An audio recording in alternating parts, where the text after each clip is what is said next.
Hello everyone, welcome to Gyanbodh Academy. I am Madhulika. Today I'll be looking at the magazine, Kurukshetra magazine. Today is Sunday. So basically we all know that both the magazine Kurukshetra and Yojana is important regarding the society section of the paper. And even if you want to know about the agriculture, the rural India, the government programs and measures, it will be helpful. So today Sunday, let us look into the magazine discussion, and let us read the subheading. It is talking about towards making villages self-reliant, and what is the role of the Ministry of Panchayati Raj, means what are the panchayats doing regarding the villages, making villages a self-reliant economy. So why it is in news? So here we will see why it is in news that our PM, he has made some development measures, taken measures for self-sufficient villages, which will ultimately lead to self-sufficient nation. So we all know of the agrarian economy. We all have a major workforce is agrarian economy. Why agrarian economy? We all know that since India has a large population of people working in the agriculture sector, because most of the people are living in the rural area, so Indian economy is referred to as agrarian economy. Okay, so he has taken measures, the government has taken measures in making villages self reliant. Self reliant मतलब villages अपने आप पे अब dependent होगी, ना कि urban लोगों पे या फिर किसी और पे डिपेंडेंट होंगे अपना लाइवलीहुड या इकोनॉमी या डेवलपमेंट या अपना सफरिंग या लाइफ के लिए वो लोग कुछ ना कुछ मेजर्स लेंगे. तो इसी के रिगार्डिंग न्यूज़ है. So we will look at this broad headings in which we will cover this topic. First is empowering with funds from central finance emission commission, means funds यानी पैसा को देना ताकि ये लोग अपने आप पे डिपेंडेंट हो सके. Plus localisation of sustainable development goals. We will all see what it is talking about. We will also see this topic under the heading that making panchayats financially self-reliant. मतलब पंचायत को पैसों में कोई दिक्कत नहीं आएगा ताकि विलेजेस का ओवरऑल ग्रोथ हो सके. Plus leveraging digital technology in panchayat. Leveraging मतलब कि कैसे बेस्ट रिजल्ट्स दे, बेस्ट आउटपुट दे, ताकि डिजिटल टेक्नोलॉजी जो आजकल विलेज टू विलेज यानी मोबाइल डेटा पहुंच गया विलेज टू विलेज, उसका बेस्ट लाभ वो लोग कैसे उठा पाएँ. And we will also see about this scheme. It is Swamitva scheme, conferring property right away to monetize the assets. Monetize the asset. Monetize, basically we all know that monetize to convert anything into the form of money, liquidity form. And assets, we all know any property, any car, any jewelry, anything which will give you money. It is in form of some object, some instrument, or some thing, and when you sell them you'll get money. So asset is that. What is talking about monetization of asset means ऐसा कोई भी सामान जो आपके पास है जिसको बेच के पैसा में उसको कन्वर्ट किया जा सके. That is the real meaning of monetization of asset. And apart from that, we will look at this last topic, initiatives towards Gram Urja Swaraj. So what is this? We will talk about in this segment.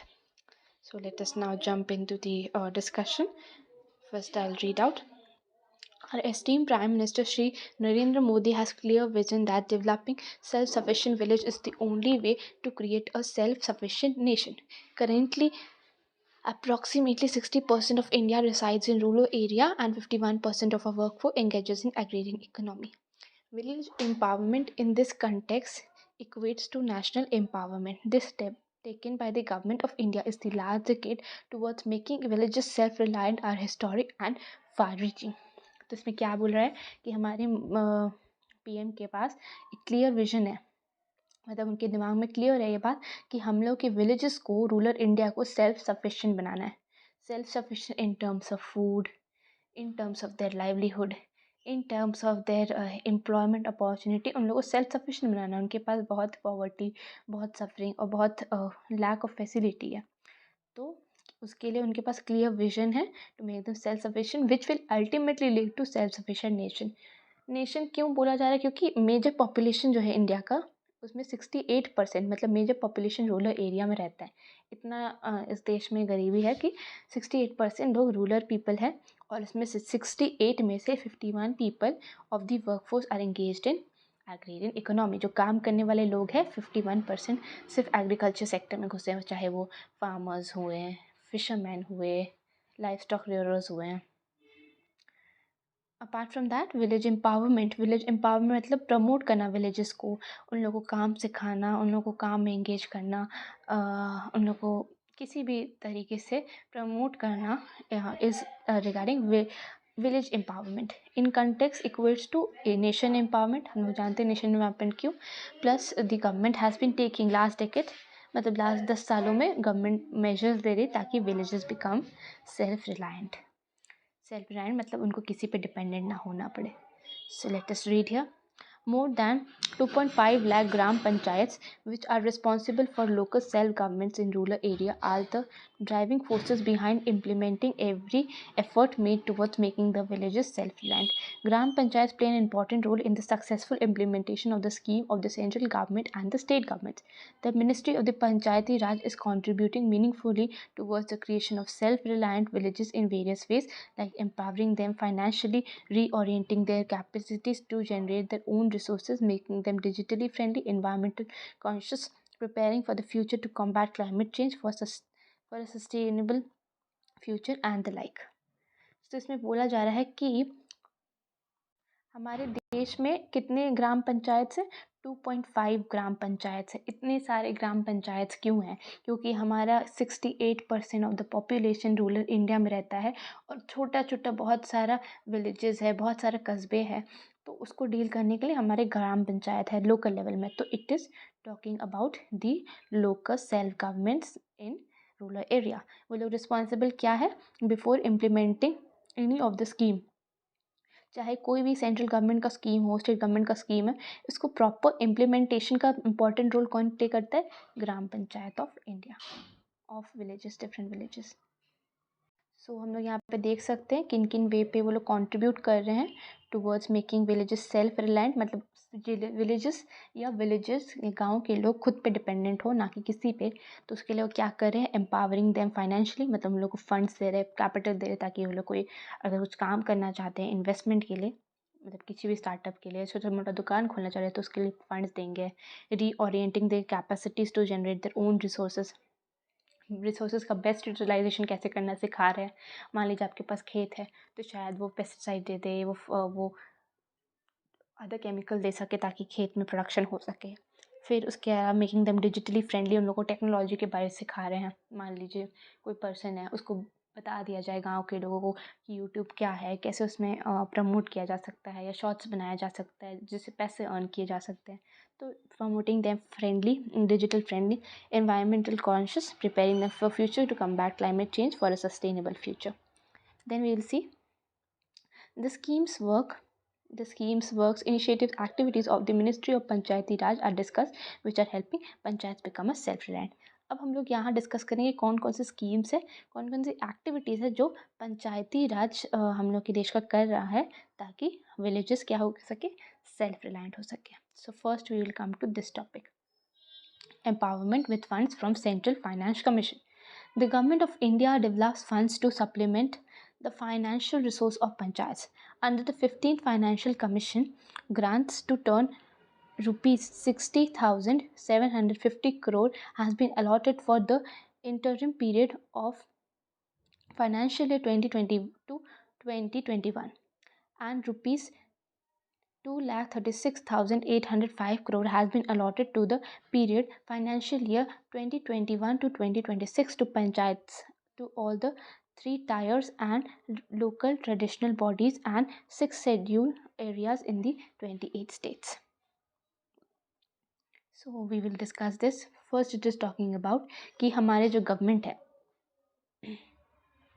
so he is responsible for supplementing मतलब giving या providing the financial resources. Financial resource मतलब funds या पैसा या किसी भी financially जो help है उसको किसको प्रोवाइड करेंगे? पंचायत को। अब जब पंचायत को प्रोवाइड करेंगे तो गांव का लोग कहाँ जाएगा? पंचायत के पास किसी भी प्रॉब्लम या किसी भी फाइनेंशियल इशू को लेकर जाएगा, तो वो लोग सॉल्व करेंगे कैसे? गवर्नमेंट के द्वारा दिया हुआ फंड से। तो इसमें हमारे जो कॉन्स्टिट्यूशन है मतलब हमारा जो कमीशन बनाया गया था 15 फाइनेंस कमीशन, वो उनमें उसमें क्या मेंशन किया गया था, उसकी वजह से इस कमीशन में मेंशन किया गया था कि इतना करोड़ रुपया ये अलॉट किया गया था किस टाइम पीरियड के लिए, किस फाइनेंशियल ईयर के लिए, 2020 से 2021 के लिए। और इतना करोड़ रुपया, this much crore has been allotted for financial year, one second, financial year 2021 से 2026। हम लोग जानते हैं अभी भी हम लोग इस पीरियड में हैं। तो इतना करोड़ रुपया किसको प्रोवाइड किया गया है, पंचायत को, in all the 3 tiers. We all know what is 3 tiers of government. मतलब यहाँ स्पष्ट है कि देखिए 3 tier government we all know क्या है। पहले हम लोग क्या आते हैं, सेंट्रल गवर्नमेंट, फिर हम लोग क्या आते हैं, स्टेट गवर्नमेंट, फिर उसके नीचे हम लोग के क्या आते हैं, पंचायत एंड म्यूनिसिपैलिटीज़। ठीक है, तो ये हो गया आपका 3 टायर गवर्नमेंट, इसको ही बोलते हैं। ऊपर लेवल में सबसे टॉप में कौन है, सेंट्रल, फिर स्टेट गवर्नमेंट आते हैं, फिर पंचायत आते हैं या म्यूनिसिपैलिटीज़ आते हैं। तो इतना करोड़, 2,36,805 करोड़ फाइनेंशियल ईयर, किस फाइनेंशियल ईयर के लिए, 2021 से 2026 के बीच प्रोवाइड किया गया इन 3 लेयर्स ऑफ द गवर्नमेंट को, under 6 schedule in the 28 states में प्रोवाइड किया गया है।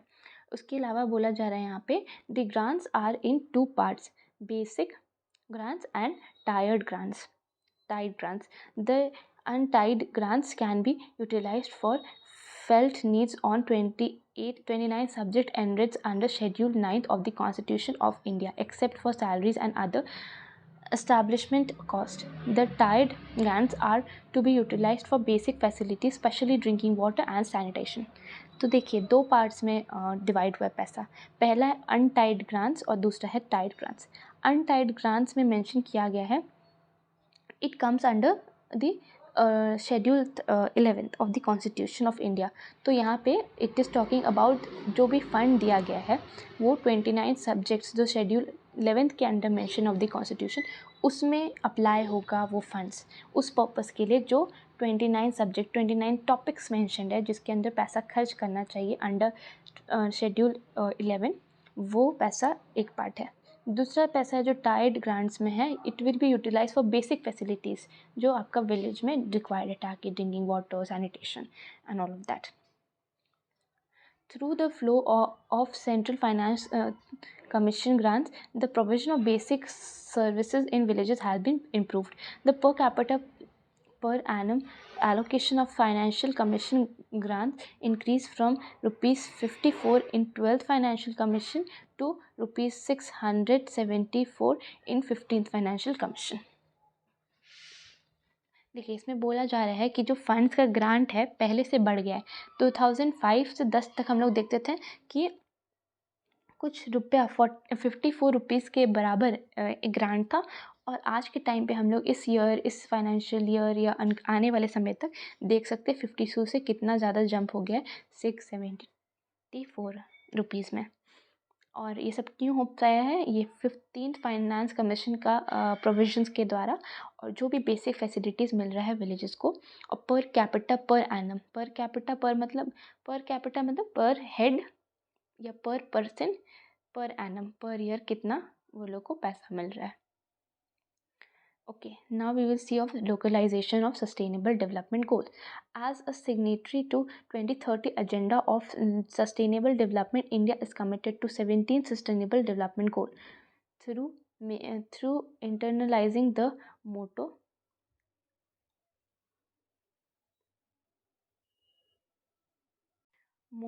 of PM Narendra Modi, सबका साथ सबका विकास. We are making progress towards this goal with collective effort.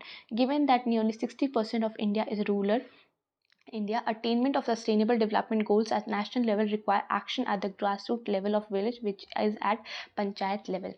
तो इसमें जाहिर सा बात बोल रहा है कि देखिए लेट अस बी, तो जो सस्टेनेबल डेवलपमेंट गोल्स है जो हम लोग 2030 का टारगेट लेके चल रहे हैं, उसमें India is committed to 17 sustainable development goals. इसके लिए just you go back to the all the sustainable development goals which we are targeting towards, और इंडिया उसमें से जितना भी सस्टेनेबल डेवलपमेंट गोल्स दिया गया है उसमें 17 गोल्स है जो इंडिया के टारगेट में है. अब ये मोटो कैसे अचीव होगा, जब हम लोग ग्रास रूट लेवल से, मतलब विलेज लेवल से या पंचायती राज लेवल से शुरुआत करेंगे. नेशन टॉप से हम लोग हम लोग down to top bottom approach करेंगे, मतलब ग्रास रूट लेवल में पहले हम लोग देखेंगे विलेजेस में कैसा इम्प्रूवमेंट करना है, फिर धीरे धीरे हम लोग विलेज के इसके अलावा डिस्ट्रिक्ट्स में काम करेंगे, डिस्ट्रिक्ट से हम लोग अपना स्टेट्स में काम करेंगे, स्टेट्स से फिर हम लोग राष्ट्र में पूरा देश में काम करेंगे। तो ये जो पीएम मोदी का जो योजना है सबका साथ सबका विकास, it is making progress towards the sustainable development goals of our country. और इससे क्यों हो रहा है, क्योंकि हम लोग का मेजर पॉपुलेशन रूरल इंडिया है। तो सस्टेनेबल डेवलपमेंट गोल्स को अगर हम लोग को अचीव करना है तो सबसे पहले we will begin at the level of village, और फिर धीरे नेशनल वाइज नेशन वाइज वो धीरे धीरे इम्प्लीमेंट होते जाएगा और हम लोग अचीव कर सकेंगे। In order to do this, the Ministry of Panchayati Raj has prepared a roadmap that integrates 17 sustainable development goals in 9 thematic areas in order to help panchayat work together to accomplish sustainable development goals in village through the targeted evidence-based panchayat development plans, particularly gram panchayat development plans. तो फिर यहाँ पे बोला जा रहा है कि इसके लिए जो विलेज मिनिस्ट्री ऑफ पंचायती राज है उन लोगों ने कुछ योजना या कुछ प्लान्स तैयार किया है ताकि ये जो सारे सस्टेनेबल डेवलपमेंट है 17 जो हम लोग का टारगेट में उनको मिलाया जा सके और पंचायत्स को हेल्प प्रोवाइड किया जा सके ताकि ये गोल्स अचीव हो सके एट विलेज लेवल। एंड ये पर्टिकुलरली ग्राम पंचायत डेवलपमेंट प्लान्स के अंडर आता है कि क्या क्या इनिशिएटिव लिया जाएगा। तो हम लोग GPDP को देख सकते हैं कि इसके अंदर क्या क्या है प्रोविजंस जो जिसकी वजह से 17 sustainable development goals can be achieved. तो we can see this 9 themes what is regarding these 17 sustainable development goals at local level क्या क्या होगा, villages with good government, social justice, then self-sufficient infrastructure, clean and green village, poverty free, healthy villages, then child friendly villages, then water sufficient, and then finally it is talking about women friendly villages। ये सब 9 themes हैं, याद रखिएगा इसको। By localizing the sustainable development goals, approximately 2.5 lakh panchayats of the country have resolved to saturate their village with local level determined activities, and the Ministry of Panchayati Raj is reorienting their capacity to the end by imparting training to them under the Rashtriya Gram Swaraj Abhiyan scheme. They are now rapidly moving towards completing them. The campaign to achieve sustainable development goals by localizing them is an important step in building self-sufficient India. So localization मतलब basically क्या है, आपको यहाँ पे बता रहे हैं localisation क्या होता है कि लोकल लेवल पे वी विल बिगिन इट। तो इसमें बोला जा रहा है कि इतने जो पंचायत हमारे देश में हैं वो लोग वर्क कर रहे हैं towards making the villages self reliant. कैसे वो फंड्स की मदद से जो भी एक्टिविटीज़ जनरेट करे, जो भी एम्प्लॉयमेंट प्रोग्राम्स आ रहा है या फिर जो स्कीम्स है उसका लाभ देते हुए वो लोग को सेल्फ सफिशिएंट बना रहे हैं। तो they are even providing people training of whom the panchayat the villages under which scheme. ये ट्रेनिंग को किस स्कीम के अंडर इंक्लूड किया गया, राष्ट्रीय ग्राम स्वराज अभियान इस स्कीम के under. So they are rapidly moving towards completing them, and like this only we can build a self-sufficient India. So let's come to next subheading, making panchayats financially self-reliant. First I'll read the entire passage and then I'll directly explain because it is very easy, you can just go through and do it. We have time constraints here. Our own source revenue OSR plays a crucial role in empowering PRLIs to make independent decisions. Strengthening their own source revenue of panchayats is crucial, involving initiatives to increase revenue generation from local sources like property taxes, finance, fines, and other levies. This can be achieved through improved tax compliance, economic activities, and leveraging local resources effectively. तो इसमें बोला जा रहा है कि जो OSR है, own source revenue, ये प्रोग्राम है, ये एक टारगेट है, ये किसको दिया गया है, ये आपका पंचायत को एक क्रूशियल रोल प्ले करता है ताकि क्या करेगा, रेवेन्यू, इस ओन सोर्स रेवेन्यू में रेवेन्यू जनरेशन का बात हुआ है, जो भी रेवेन्यू जनरेट हो रहा है पंचायत से जनरेट कर रहे हैं गवर्नमेंट के द्वारा उसको मिल रहा है, तो वो कहाँ लगेगा, it is this increases revenue generation मतलब पैसा आएगा गांव में, किसके थ्रू आएगा, प्रॉपर्टी टैक्सेस के थ्रू आएगा, फीस के थ्रू आएगा, फाइन्स के थ्रू आएगा, या अदर सच प्रोविजंस के थ्रू आ सकता है। तो ये विलेजेस में भी फंड को प्रोवाइड करेगा और इफेक्टिव लिवरेजिंग होगा लोकल रिसोर्सेज का, मतलब बेस्ट यूज़ होगा लोकल रिसोर्सेज का. According to an estimate of 15th finance commission, the potential revenue from house taxes in rural area was asserted to be around 42,159 crore in 2019, reached across 28 states. However, the OSR collected from all avenues amounted to just rupees 4945 crore for the fiscal year 2019 to 2020 across 25 states.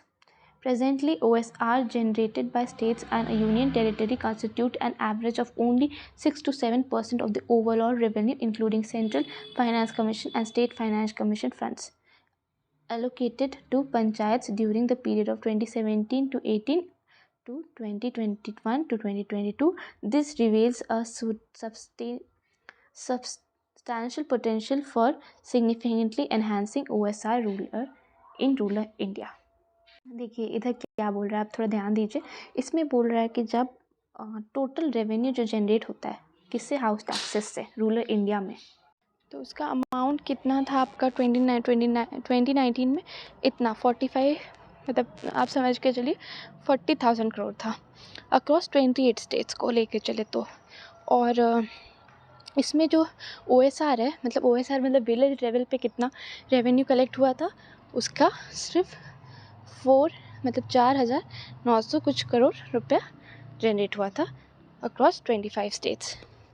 तो इसमें बोल रहा है कि जितना भी पैसा generate हुआ, मान लीजिए इतना करोड़ जनरेट हुआ है 2029 से 2022 में, उसमें से सिर्फ 6 से 7% जो ओवरऑल रेवेन्यू है वो सिर्फ को OSR टारगेट है. मतलब विलेज लेवल पे उतना ही रेवेन्यू बस जनरेट हो रहा है, 6 to 7% ऑफ दिस करोड़, मतलब काफ़ी कम है.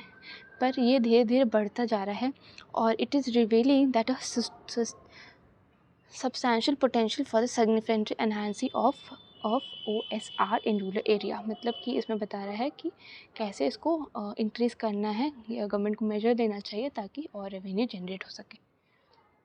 OSR is critically important for panchayats as an overall undertaking. Here I would say that you can just go through this program. It has a lot of data and monetary wise. Let us move to other subheading rather than this.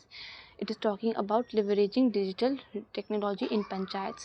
So we'll see how digitalization is helping. Digitalization and information technology has reshaped the global village, and panchayats are not far behind in integrating themselves with the mainstream decision making channels. This has scripted ambitious chapter to the self-reliant panchayat stories. तो इसमें बोला जा रहा है कि digitalisation मतलब mobile को कैसे यूज़ करना है, डिजिटल टेक्नोलॉजी को कैसे यूज़ करना है, डेटा को कैसे यूज़ करना है, वो हमारा ग्लोबल विलेज मतलब हम लोग जानते हैं इंडिया में ग्लोबल विलेज में इंक्लूड होता है. क्यों? क्योंकि मेनली हम लोग का रूरल पॉपुलेशन होता है. तो global village in terms of technology, they are very much growing and becoming aware of the technology and using them to the best potential, and they're finally coming to the mainstreams. And this has also scripted the ambitious chapters to the self-reliant panchayat stories.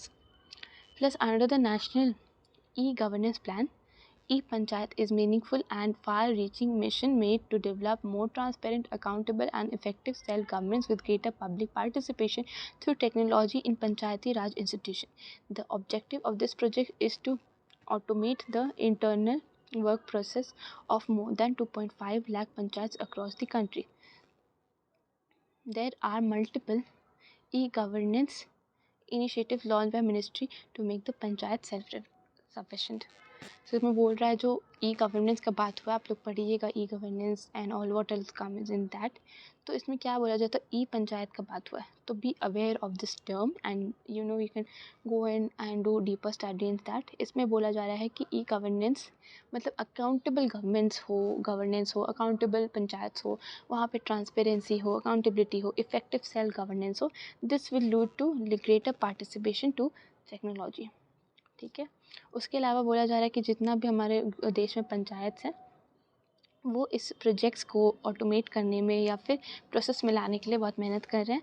Plus there are multiple e governance initiatives launch by the Ministry of Panchayats to make India self-reliant. फिर यहाँ एक programme में आप इसके mention कर सकते हैं, ग्राम मनचित्रा.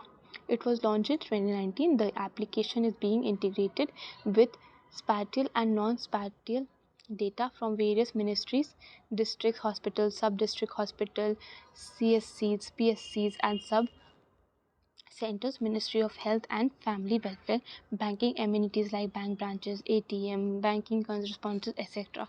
This application is also linked with socio-economic caste census report mission and Yodya and MA gap analysis and resource envelope allocated by ग्राम पंचायत.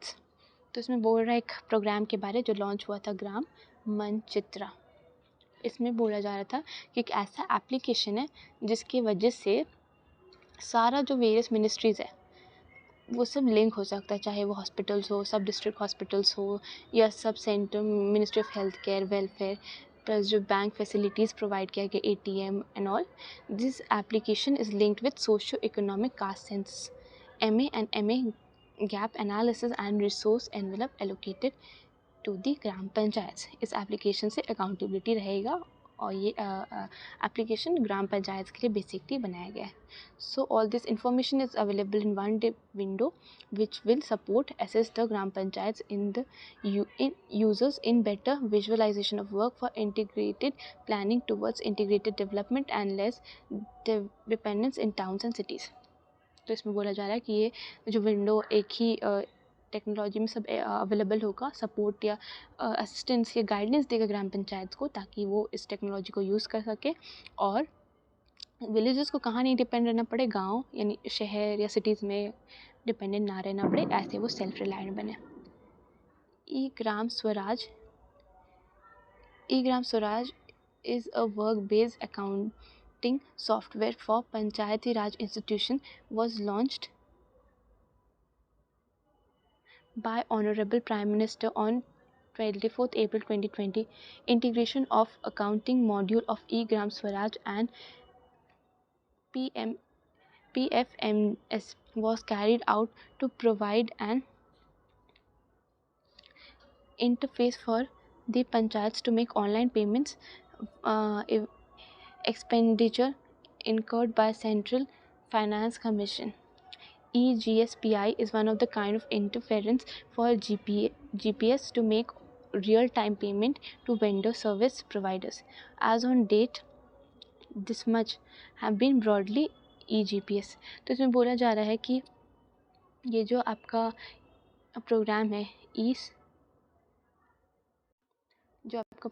है ई ग्राम स्वराज, ये क्या है, एक सॉफ्टवेयर है.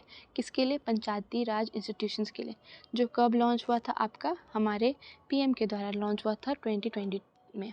तो ये ऐसा एक अकाउंटेबल मॉड्यूल है जिसमें क्या होगा कि एक मिनट, इसमें कोई भी पेमेंट मेथड करना हो, ऑनलाइन पेमेंट करना हो by the vendors and service providers, that can be easily done.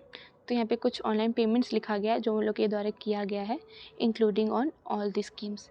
तो ये सब डेटा आप लोग देख सकते हैं. It is nothing to revise and memorise. And plus यहाँ पे हम आपको बताना चाहते हैं कि